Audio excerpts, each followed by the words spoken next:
natutunan sa negosyo, napakasipag po. Ayan, tricycle, tinda, lahat ginawa mo na. Nakapagpapatapos ka pa ng isang anak mo yun. O YouTube.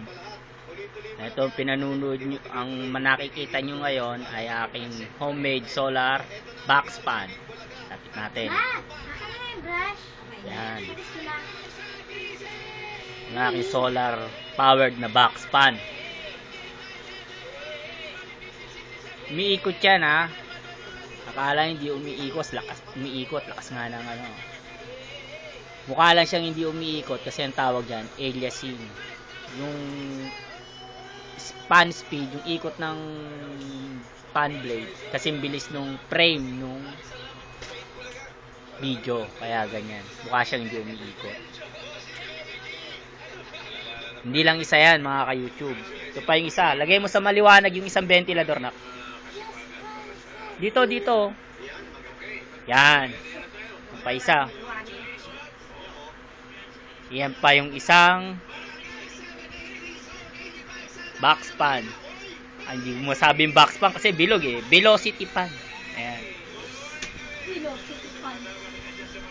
Umiikot din yan ha. Mukha lang siyang hindi umiikot. Sabi nga, aliasing ang tawag yan. Yung bilis ng ikot ng fan blade kasing bilis ng pagpapalit ng frame ng camera. Ay, cool. Huwag ka namang humarang. Doon ka nga. Dalawa yan. Ha? At ito yung aking tabi ka dyan. Ito, gulo-gulo eh. Ito ang aking inverter. Pure sine wave. Yan. Kung manababasa nyo yan, ito sabi 100% yung battery. At ito yung computer. Hindi ko ginagamit ngayon kasi asawa na eh. Ito yung aming charge controller. Yan. Yan ang epekto ng apakainit na araw. Hindi niya malobat yung battery. Pero may siyang puno. Yan. Kasi yun, hindi lang yan ang pina-under namin. Hindi lang itong dalawang ventilador na to. Mga DC fan yan. Homemade. DC fan na homemade. Mas energy efficient yan kaysa sa mga AC. Kasi ang mga AC fan, dalawa ang coil. Pagka gusto mong mahina, yung isang coil lang pinaandar. Pagka gusto mong medium, yung outer coil. Pagka gusto mo ng malakas, dalawang coil lang pinaandar. So, napaka-inefficient ang AC fan. Ito, DC fan. Lagyan mo lang siya ng fan speed control, voltage, variable voltage regulator.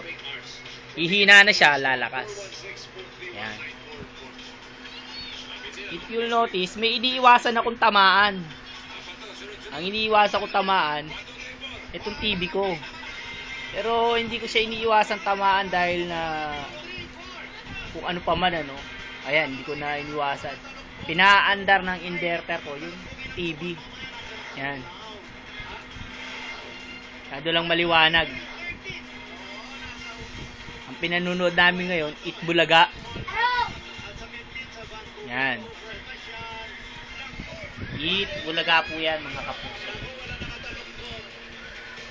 Yan. So, sa ganitong kondisyon, magluluwa na lang yung mata mo. Katititig sa TV, hindi malolobat yan. Hanggang sa magsawa ka na lang. Hindi, kung gusto mong lagi lang naka-on yung TV mo.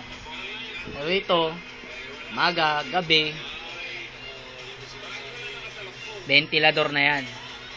Ngayon, sa susunod na makita nyo tong box fan na to, mukha na siyang commercially made na ventilador. Dahil i-house ko siya ng maganda.